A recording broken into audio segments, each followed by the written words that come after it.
Alright, so we have the next pirate character coming to the game, Vane. Vane is actually going to be, I think, the first tank in the pirate squad, which we learned from the developers' insights, which I have also already recorded, so if you haven't checked that one out, maybe go take a look. If not, I feel you, it's not really that critical, I guess. So yeah, let's just get into this kit reveal and find out what he is all about. Alright, so starting off is with this basically of, we just want the credits. Probably some boring thing. Yep, just a standard shot. I don't know what the point is of... So many characters' basics are all the same. Just a shot, or if it's a character that has a lightsaber, it's just like a basic little swing move. Can't they make something like a little cooler and a little different? Like, you're gonna call this, we just want the credits, and all it is the same old, just shoot the thing. Ugh. Anyways, final text. Deal physical damage to target enemy and inflict offense down for 1 turn. For each stack of profit on him, Vane gains 20% defense stacking for 1 turn. On his turn, if he has at least 5 stacks of profit, daze the target enemy for 1 turn. Special 1. Put it down, little one. Okay. Cooldown of 3. I just barely missed that because I was reading it. What's he do? He pulls out a sword and goes to town killing the wannabe B1 instead of shooting the Imperial probe droid like he does on his basic. Final text. If Vane's health percentage is equal to or greater than the target enemy, stun them for 1 turn and gain a stack of profit, max 5. If Vane's health percentage is lower, recover 25% health and gain evasion up for a turn. Deal physical damage to target enemy. If Vane has 10 plus stacks of profit and the target enemy has taunt, Vane consumes 10 stacks and he steals taunt. Oh, there's the rest. He steals taunt from target enemy with refresh duration and gains 5 stacks of bulwark for 2 turns. Okay, so at least this move is like an if-then. You know, if you have the same health percentage. That seems, equal to or greater. I was gonna say if it has to be the same. I was like, that seems oddly specific. How are you gonna have the same, but no, equal to or greater than the target enemy? Stun them. And then if you're under it, then you recover 25% health, which isn't bad. You gain evasion up. And then it says deal physical damage to target enemy. I mean, didn't you already? Oh no, it was just saying right out the gate. So, okay, so that's like something separate. So right out the gate, it's going to look at the health percentages of you and the opponent, and then you're going to deal physical damage to them, I guess. Anyhow, it must be fake. So he's taking a look at something, looks around, and then, keeps it. So even though it's fake, he still wants it. Alright, that seems kind of silly. I thought he was going to throw it. Final text. Vane dispels all debuffs on all other pirate allies and is inflicted with the same debuffs. If defense down, evasion down, or tenacity down were dispelled, all other pirates gain, all other pirate allies, never mind, my bad. Pirate allies gain the opposite buff for 1 turn. Vane gains 10% max health per debuff on him for the rest of the encounter. Stacking max 100% health. Oh, so we can basically double his health percentage overall. So that's how in the developers' insights they said he's all about like being able to be durable because he gains health. That's not bad actually. If you mod him up right and you get him some pretty high health, say you get like 100,000 health on him, and then he's doing this, he can have 200,000 health total basically in the overall. It's not bad. And what does it do? He dispels all debuffs on other pirate allies and is afflicted with the same ones. Okay, so basically he steals them, and then if those specific ones, okay. Anyhow, if the allied leader is the new GL Honda, the max health stacking is doubled up to 200%. If no buffs were dispelled, Vane taunts and gains protection up 50% stacking for 2 turns. Damn, that's kind of crazy. So he could get some serious health up to 200%. I mean, 100% is doubling it, 200% is tripling it. So back to the 100,000 health.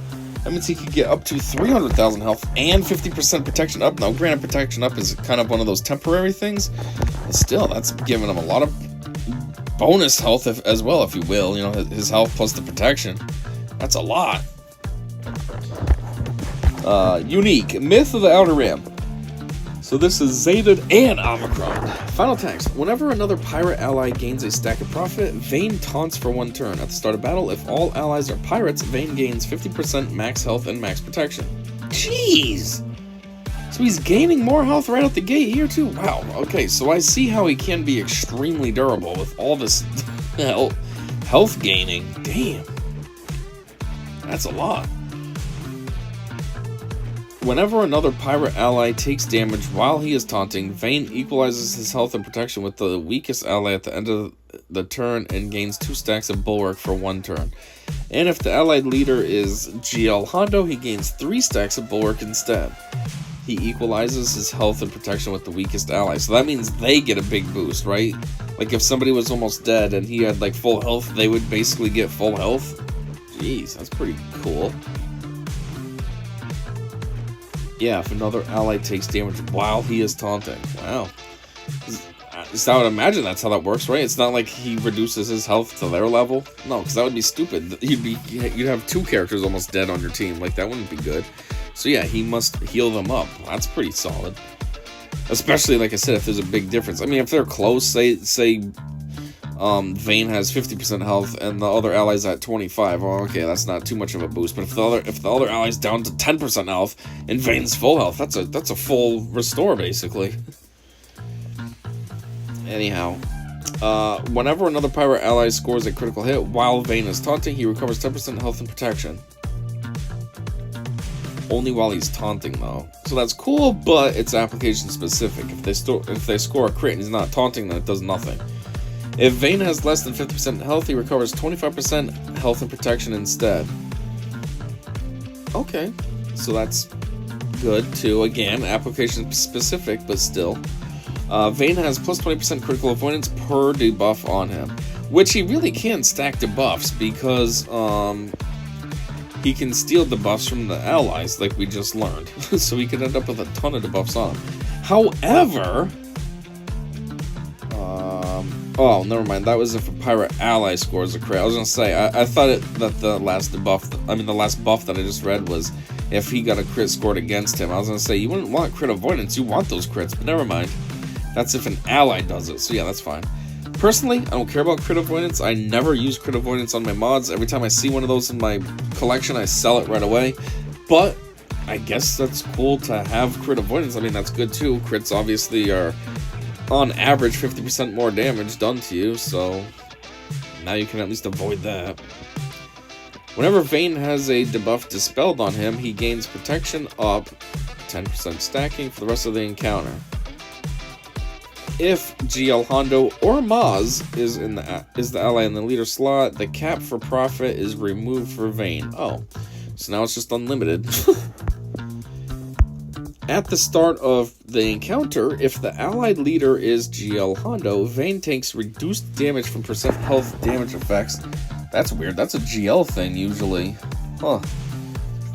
Gains protection up 100%. Jeez.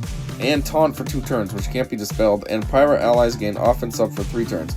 The first time Pirate King Hondo Anako's health falls below 50% health, dispel all the buffs on him and equalize health and protection with him. Then Vane recovers 50% health and protection. What? I got a little confused on what that ending means. So let's see, if GL Hondo's health falls below 50%, you're going to get rid of all his debuffs, so that's good. And then you're going to equalize health and protection with him. But if he's at 50%, what if, like, you're also at 50%, but nothing's going to happen?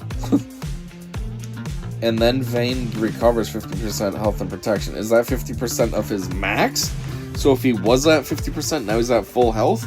Or is that at 50% of what he's currently at? So he's gaining 25%, so he's only at 75% total.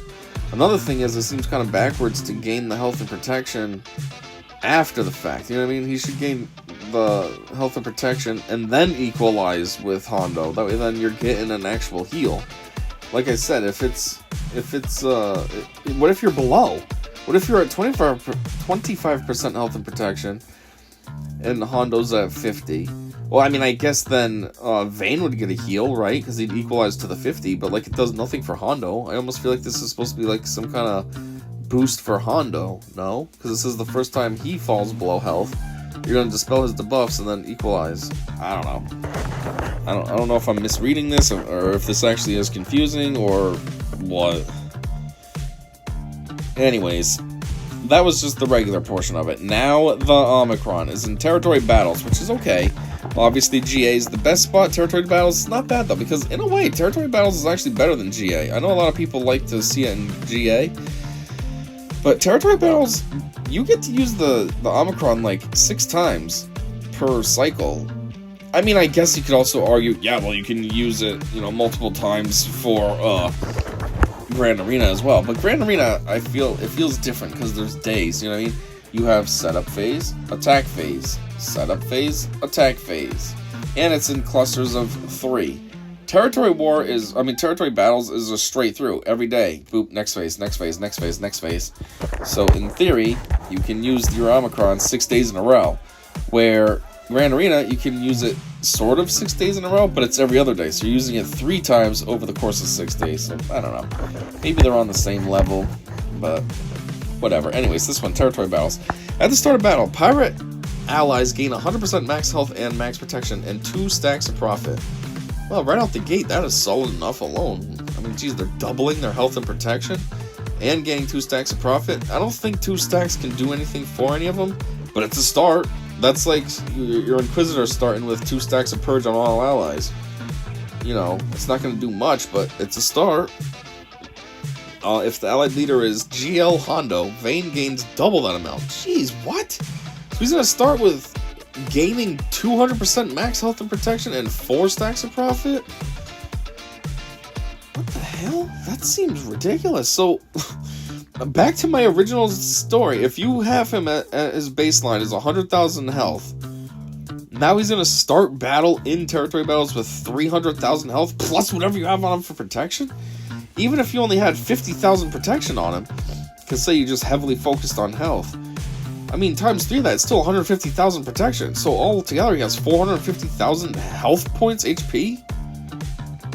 Jeez. Plus, he still has all those other things from his kit where he can gain more health and all that. Wow. I feel like if used correctly, Vane potentially can be quite a pain in the dick just because of how much health he has. And he does seem to have decent healing as well. Not great healing, but he does have his equalized health and protection. He has, you know, if an ally scores a crit on while he's taunting, he gains a heal and all that. So it's like, jeez. You know, it did say in the developer's insights he has potential to be very durable, and holy crap, they were not lying. This is very ridiculous. Anyways, whenever Vane's health falls below 25% health for the first time, he recovers 50% health, gains 100% protection, and taunts for 3 turns. Wow. Again, so is that 50% health based on the 25% that he's at? So he's really only gaining like 12.5% more? Or is it he's gaining 50% of his full health, which brings him up to 75% of his full health? Which, again, at the 300,000, that's still a lot. That's what, 225,000 health he's gaining? I mean, he'll be back to. And 100% protection. Wow, so again, 150,000 from my example, just already back. Boop, had none of it, boop, right back, 150,000. That's a lot. And he taunts for 3 turns. If he is already taunting, he also dispels all the debuffs on himself. Wow. At the start of his turn, if Vane has at least 5 stacks of profit, inflict potency down and tenacity down on all enemies for 2 turns, which can't be resisted. And here's the thing. He's in a start battle with this Omicron in territory battles with 4 stacks of profit. So all he needs to do is one move to get him his other one, and boom, now he's putting potency down and tenacity down on everybody. Jeez. I was thinking, with all this health and stuff, it is pretty crazy, but I forgot about, like, moves that are insta-kills. That could be the only thing that actually kind of makes him useless. So in theory, if you're going up against somebody, I mean, this is territory battle, so you can control who you're going up against at least, but still, if you have somebody with insta-kill, like Cat or Nihilist, maybe under like a C team or something, then that could F you up, because then that doesn't matter if he has a trillion HP. It's gonna, you know, those characters are just gonna take him out right away. But otherwise, this is quite ridiculous and annoying. Anyways, let's see what the community thinks. Just wake me up when this silly era is over. Okay, I feel ya. Yes. Pirates are really retarded. Nobody wants them. Nobody cares about them. But come on, at least this one's decent. I mean, all the other pirates were just like, meh. This one, alright. I hope we get a ship too. Yeah, whatever. This is the funniest but realest thing I've seen in a while. Oh, talking about this guy. Yeah, okay. Gotta love his second special animation. Oh, looking at the coin. And it says this must be a fake, but then he puts it back in his pocket. And it's very confusing. I feel like you wouldn't want it if you knew it was fake. Pre-taunt tank with GL Hondo. Go on, I'm listening. And you forgot, with a ridiculous amount of health and protection. I'm so tired of this pirate crap, and with this era thing in general. New team, new team, new team, new team, every effing time. Can you lot just chill out over there at CG? Either give us a fleet or start re-releasing lifters for older teams, but just stop this crap that you're doing. Oh, we listen to community feedback. Just pee off. You probably meant F off. Well, maybe you did mean pee off.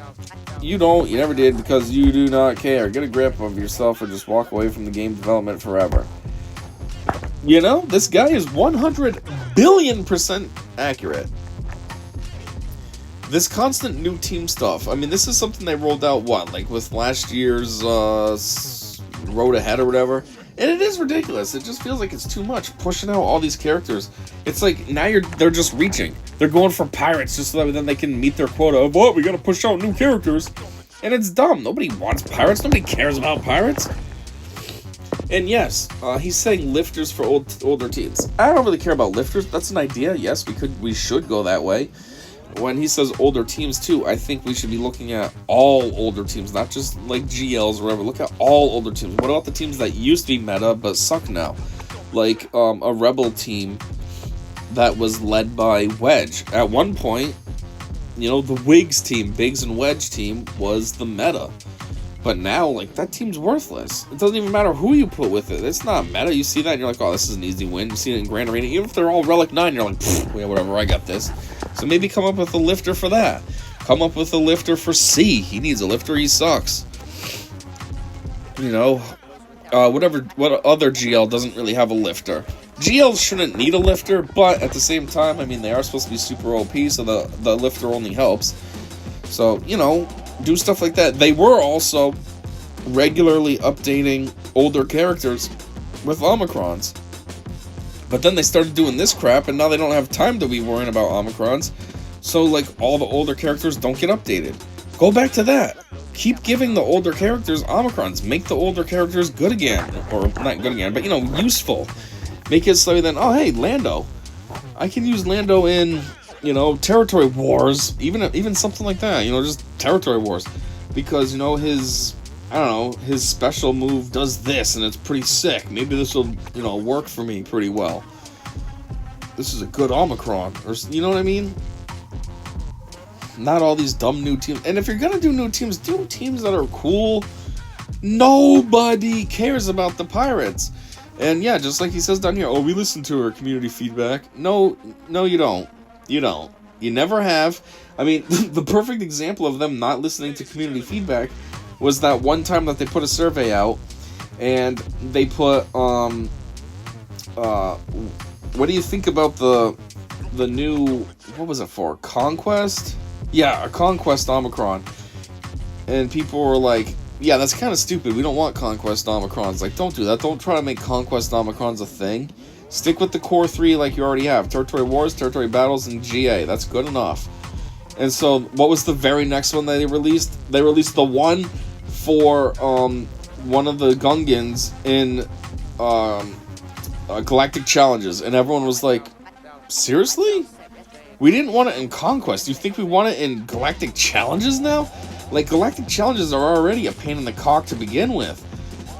We don't need it getting worse because you're adding Omicrons now. Like, obviously, if you're able to add Omicrons, that's just going to up the difficulty now. Now it's almost going to be even harder because you're going to expect us to put the Omicron on, which nobody was interested in. And it's just like, alright, CG, why did you put out this survey if you're going to completely ignore the feedback? But anyways, yeah, I've been playing this game, you know, December will make 10 years now. And in all my time, or at least as long as I can remember, maybe in the very beginning things were different, but as long as I can remember, CG does not listen to us at all. They do not care. And anybody that has any negative points for them, even if it's not trying to be negative, but it's just, it sounds negative because they're like, come on, man, do this. We want this. Like from Arnold. Arnold is always highly critical of CG, but he's not critical in a negative way. He's critical because CG sucks, and he wants to see better from them and from a game that he likes and all this. And anyways, what does CG do? CG, like, blacklists him. They don't want to do interviews with him. They ban him from coming to events and all this. And it's like, you guys are ridiculous. Arnold is the biggest Galaxy of Heroes YouTuber, content creator, promoter, whatever you want to call him. And, like, this is how you guys treat him because he calls you out on your dumb nonsense once in a while? Yeah, like, CG sucks when it comes to the community. They do not care. They never have. They don't listen. Obviously, everything's out there how we feel between all the videos on YouTube criticizing him, comments on every post criticizing him. There's even threads in the forums that are just specifically for criticizing them. You know somebody at CG sees this, but do they pay attention? Do they do anything? Do they listen? Nope, they're just, whatever. I don't really need to pay attention to that. Fuck the community. They'll just keep playing our game anyways. Which, yeah, we do, but maybe that's what needs to happen then. We need to start falling off. You know? Go black on them for like a month. Just don't play the game. And then maybe they'll be like, uh-oh, nobody's logged in a month. I mean, obviously that's not going to happen. It's not like the whole community is going to stop playing for a month. But, maybe. Then they'll be like, oh, shit. Without anybody playing, then what do? You know what I mean? You need to have people playing for you guys to have a product. If everybody stops playing, well, now you don't have a product. So now what? But anyways, yeah, this guy's totally right. What's the next comment? Thank God I haven't wailed any of these clowns. Yeah, well, wailing is totally your choice. You don't have to wail this crap. I mean, you don't have to wail in general. You don't have to wail this crap either. But on a second note, though, just a small note, God should be capital there. We're not talking about, like, Greek gods. That would be lowercase. If you're talking about the real one, that needs to be caps. Come on, man. Have some respect. Anyways, actually not really interested in this one. So it's going to be needed for that pirate legendary, but thank you for putting out units I don't want to pay for. Animations look nice, though. We'll pop back in on Pirates Rover. Good luck. So, GL Hondo is not a character I care about at all. I'm not going to worry about farming anything for him, and it sounds like that's what this guy's saying, too. But I do feel like his comment's slightly pointless. Like, he's just one guy saying, well, I'll be back when Pirates Rover. Like, CG's going to be like, okay, cool, one person's not playing. Alright. Yeah, let's see. Real sick of this nonsense. We all are, but we're stupid and keep playing the game. And CG is excellent at ignoring us. He is like Pirate General Kenobi. I don't see where you're getting that from. I mean, I said he looks like a mixture of, the face is like Voldemort and then the body's like Captain Athano. I don't know where you're getting Pirate General Kenobi from. The only thing they have in common is that they're tanks. That's about it. But anyways, I guess that's all I got. Although I hate the pirate faction, I think this whole pirate era is really brain dead and worthless and nobody wants it. I will say this is probably the only character out of the pirates that I think is actually kind of cool because he seems to have a ridiculous amount of resiliency when it comes to like health and all that. Anyways, that's all I got for this one, so thanks for checking this out with me, and until next time, I said see ya.